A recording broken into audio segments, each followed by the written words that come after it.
Have you ever felt like you get paid, but the money just vanishes? That feeling of emptiness, of seeing days pass without any fruit, is more common than you'd think. It's not just about a lack of income, but about not having direction or purpose with what we have. The Bible doesn't just talk about giving, it also talks about managing, planning, and saving with intention. And when we apply these principles, scarcity stops ruling us.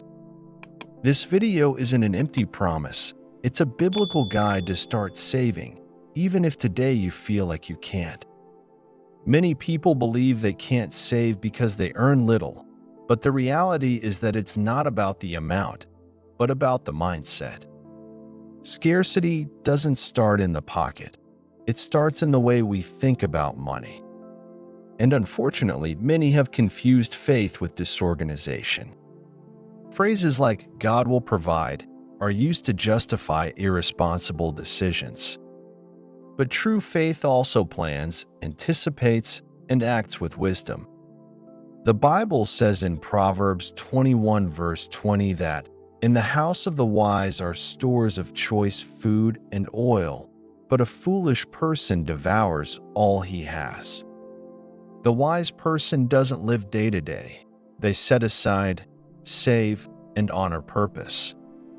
And that doesn't make them less spiritual, it makes them obedient.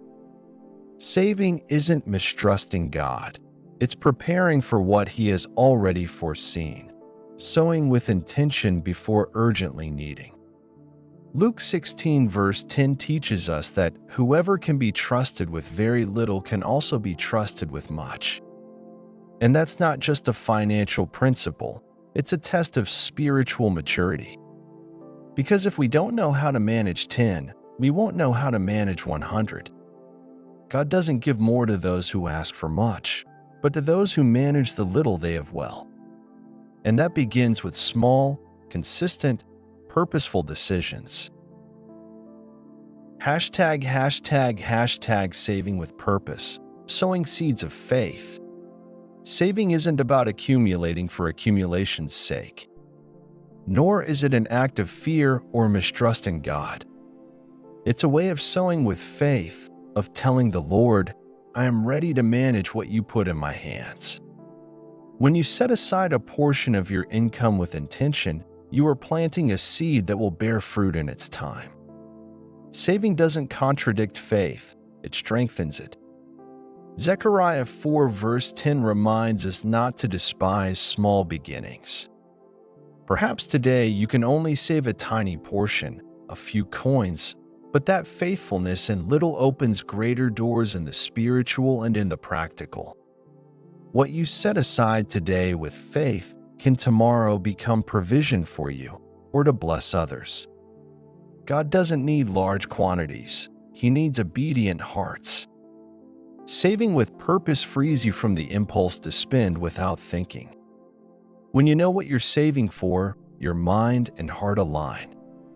Every small effort starts to make sense because you know you're not saving out of fear, but out of vision. Saving becomes a daily declaration that you believe in the future God designed for you, and that sustains you amidst difficult decisions. Having a clear goal gives direction to your money. It's not the same to save aimlessly as it is to set aside for a trip, an education, a project, or an emergency. When saving has a name, it has power. It's an emotional and spiritual tool that keeps your motivation alive, and it's also a way to honor the calling God has placed on you. Many people think saving is selfish or unnecessary, but the wise in the Bible not only gave but also saved with discernment. Saving with purpose is a way to be ready to sow when opportunity arises, and also to be at peace when difficulty comes. It's not about fear, but about biblical foresight. God loves a cheerful giver, but He also honors the one who prepares, because whoever has something reserved can be an answer for others. Saving with vision makes you available to bless.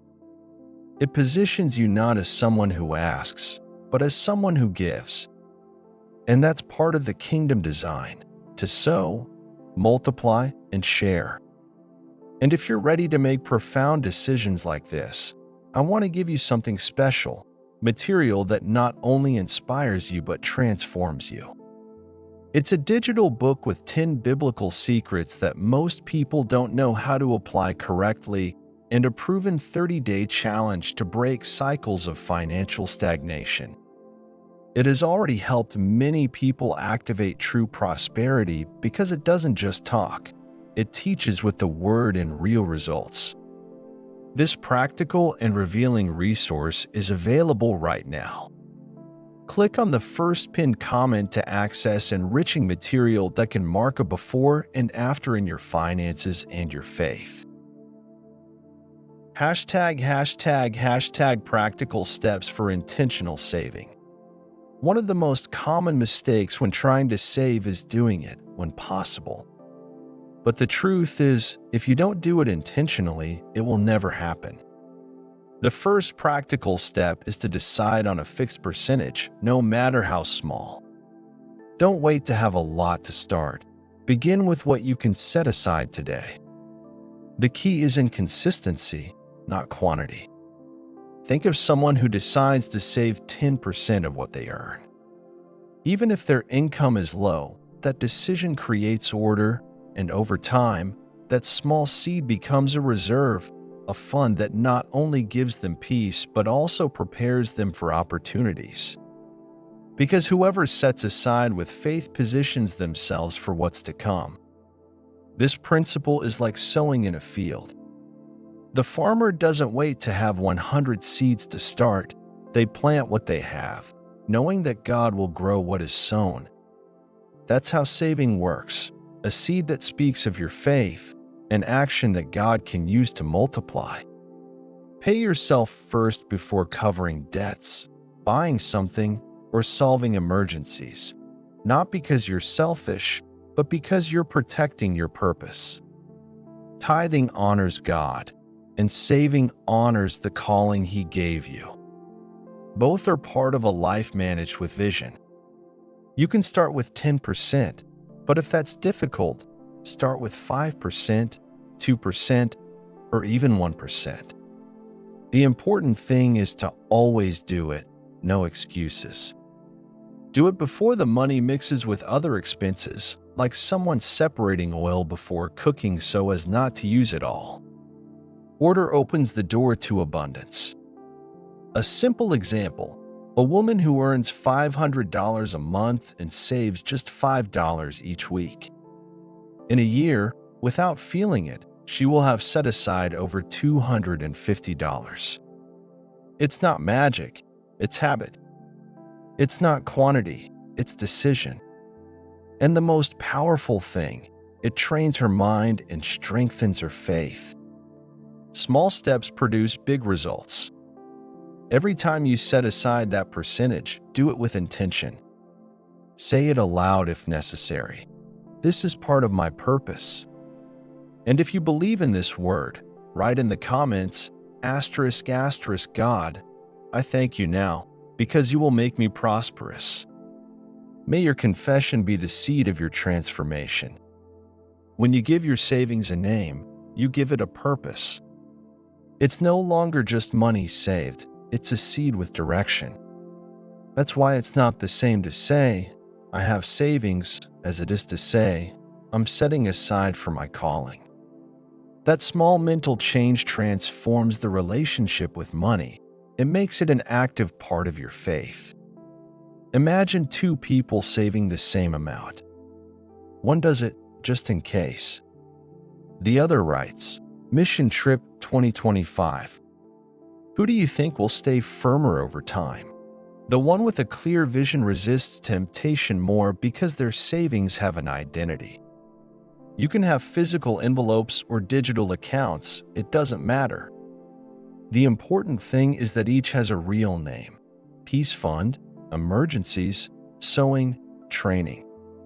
Each title reinforces why you're saving. It's like writing a prayer on each envelope.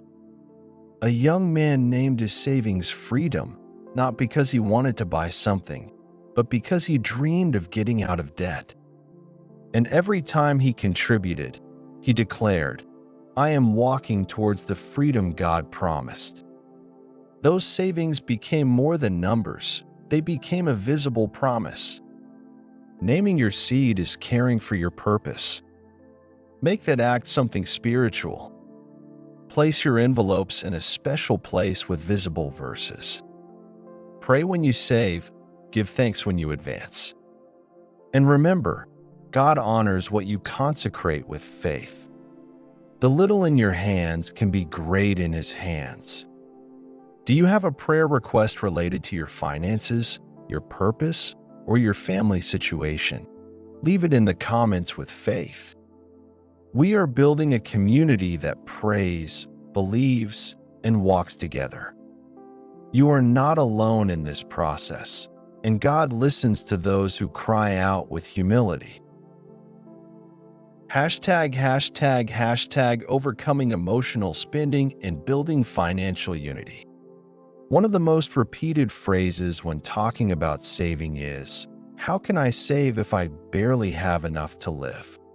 And that feeling is real, but it doesn't have to be your destiny, because saving isn't about how much you have, but about how you decide to use it. God doesn't demand quantity, He seeks faithfulness with little. Matthew 25 verse 21 teaches us that whoever is faithful with very little will be faithful with much.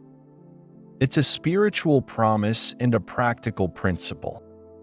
God doesn't multiply disorder or carelessness. He multiplies what is in the hands of an obedient person, and that obedience begins with small, consistent actions. Think of someone who saves just 1 coin a day. It seems insignificant, right? But after a year, it's over $300. It's not the amount that transforms, it's the discipline. It's like someone who waters a plant every morning. At first, they see nothing, but one day it blooms. That's how consistency works in finances. Don't underestimate yourself for starting small.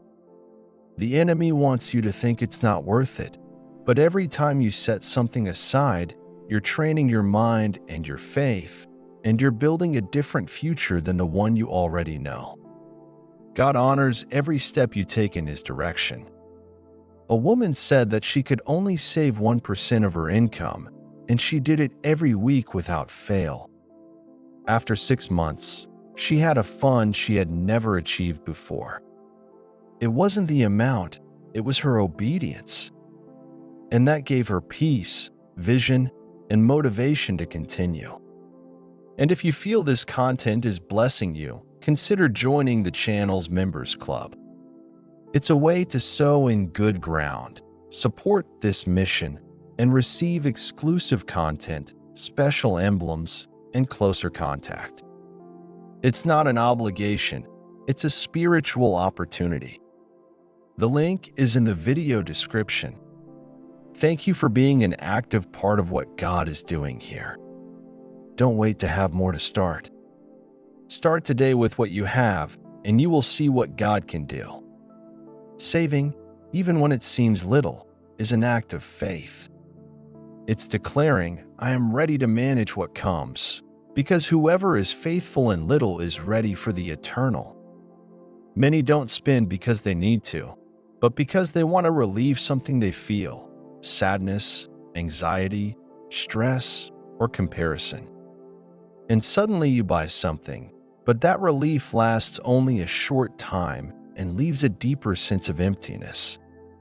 That's how emotional spending is born, as a false refuge that becomes a cycle, and that cycle steals your peace and your purpose. The Bible speaks of self-control as a fruit of the Spirit, Galatians 5 verse 22, and that doesn't mean repressing yourself, but learning to respond with wisdom. Every time you feel the urge to buy to feel better, stop, breathe, pray, and ask yourself, is this a decision or a reaction? The difference can save you much more than money. A woman shared that every time she argued at home, She bought something online until one day she saw the pattern and decided to write down how she felt before and after each purchase. That small exercise revealed something profound. She wasn't buying for pleasure, but for emotional escape. That self-awareness was key to regaining control. And now she uses that impulse to pray or go for a walk, not to spend. Another powerful strategy is to use the 24-hour rule. If something tempts you, write it down and wait a day before deciding. Often, what seemed urgent loses power over time, and you discover it wasn't a need, it was disguised anxiety. Time gives you clarity that emotion doesn't offer. Replace impulse with purpose. Keep your savings goals in sight with names and prayer. Every time you want to spend senselessly, look at them and remember your why. God doesn't just want to bless you. He wants to teach you to manage, and that also includes your emotions. Controlling your impulse isn't a loss. It's a long-term sowing that yields fruits of peace, vision, and order. When you overcome emotional spending, you regain your freedom, and every conscious decision is a declaration of faith. I no longer live by reaction. I live by purpose. #, building your financial altar and legacy. Creating a financial altar isn't mystical or complex. It's simply giving a special place to the money you're setting aside with faith, a space that reminds you that these savings have a greater purpose. Just as an altar in the Bible represented consecration, this act is a visual way of saying, this is set apart for God. You don't need anything sophisticated, a jar with a label, a decorated box, or a folder with your goals is enough. The important thing is that it's in a visible place and with spiritual intention. You can place verses that inspire you and pray every time you contribute, because you're not just saving, you're sowing with faith. A young woman decided to keep her savings in a box with the phrase, "For the calling God gave me." Every time she put in a coin, she prayed for her future ministry. Over time, that box became a symbol of hope. Not only did her fund grow, but her faith grew too. Saving stopped being mechanical and became devotional. Another person had envelopes marked with names like family, missions, and peace. Each represented an area where they wanted to see progress. When they contributed to them, they felt they were collaborating with God's plans, and that changed their attitude towards money. It went from anxiety to worship. What you consecrate, God honors. A financial altar isn't superstition, it's spiritual intentionality. It's recognizing that your economy can also reflect your obedience, and that what seems little today can be a testimony tomorrow, because God multiplies what is given with reverence. Don't leave your savings mixed, forgotten, or meaningless. Give it a place, a name, and a prayer. Make every step part of your daily worship. And when you look at that altar, remember, you're managing not just money, you're managing part of the purpose God put in your hands. Saving isn't just a personal decision. It can also be an opportunity to create unity. When a couple aligns financially, other areas of the relationship are strengthened. But if one saves and the other spends aimlessly, conflict is almost inevitable. That's why, before talking about numbers, talk about vision. What do you dream of together? What do you want to build in God? A family doesn't need to earn more. It needs to decide better. I've seen couples with few resources achieve much because they walked in agreement. They would sit down each month, pray, decide on a percentage, and give the savings a name. That gave them direction and also peace. They didn't have much, but they knew what God asked them to do with what they had. Include your children, no matter their age. Explain to them in simple language what saving is and why you do it. A child who learns to set aside part of their allowance for something greater is learning discipline, purpose, and gratitude. Saving can be a tool for spiritual formation. A father shared that he made a piggy bank with his children called Bless Others. Every time someone in the family earned something, they put a portion there, and with that fund, they helped another family buy food. His children never forgot that experience. Saving is also preparing the heart to give. God is a God of order, but also of agreements. And a home that prays and decides united is strengthened. Saving together is more than saving money. It's building trust. It's saying, this house honors God in its finances too, and that leaves a legacy for the next generation. Sometimes the first step is simply sitting down to talk, not about what's missing, but about what you dream of in God. Decide together what to set aside and for what, and turn that habit into a shared act of faith. Because where there is unity and purpose, God sends blessing. Banks can keep your money, but they can't multiply it with purpose. They can offer you interest, but not vision, apparent security, but not true peace. The financial miracle isn't in the human system, it's in obeying God's principles, because He doesn't multiply what you accumulate out of fear, but what you set aside with faith. And He does that with ordinary people who decide to believe in little. 2 Corinthians 9 verse 10 says that God provides seed for the sower and bread for the eater.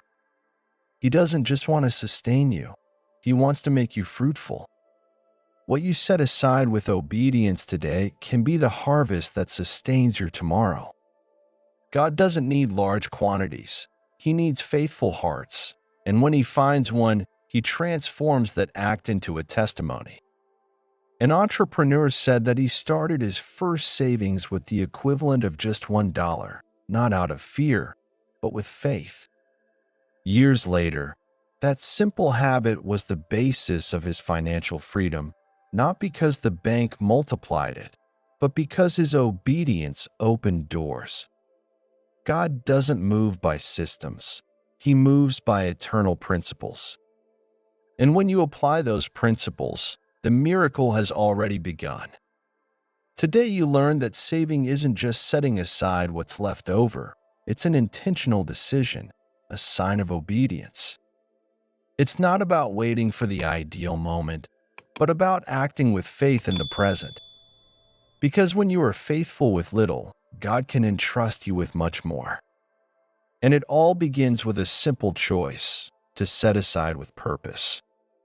We covered eternal principles that don't depend on your salary or your bank. From how to change your mindset to how to create your financial altar. We went through the importance of naming your savings, resisting emotional impulses, and also how to build financial unity with your family. All of this not just to improve your economy, but to live with vision. If this message spoke to your heart, don't leave without writing in the comments what your savings goal is and for what purpose you will start today. We want to read you, pray for you, and walk with you in this process. Remember that you are not alone. This community grows with every step of faith, and your words can inspire someone else. You can also support this mission by joining the channel's members club. It's a symbolic but powerful way to sow in good ground, also receiving exclusive content, special emblems, and closer contact. The link is in the video description. Thank you for being an active part of what God is doing here. Subscribe to the channel and activate the notification bell so you don't miss upcoming content. We will continue learning how to prosper according to the Word, because God doesn't just want to give you provision, He wants to teach you to manage it wisely. And what begins today with faith can change your entire life.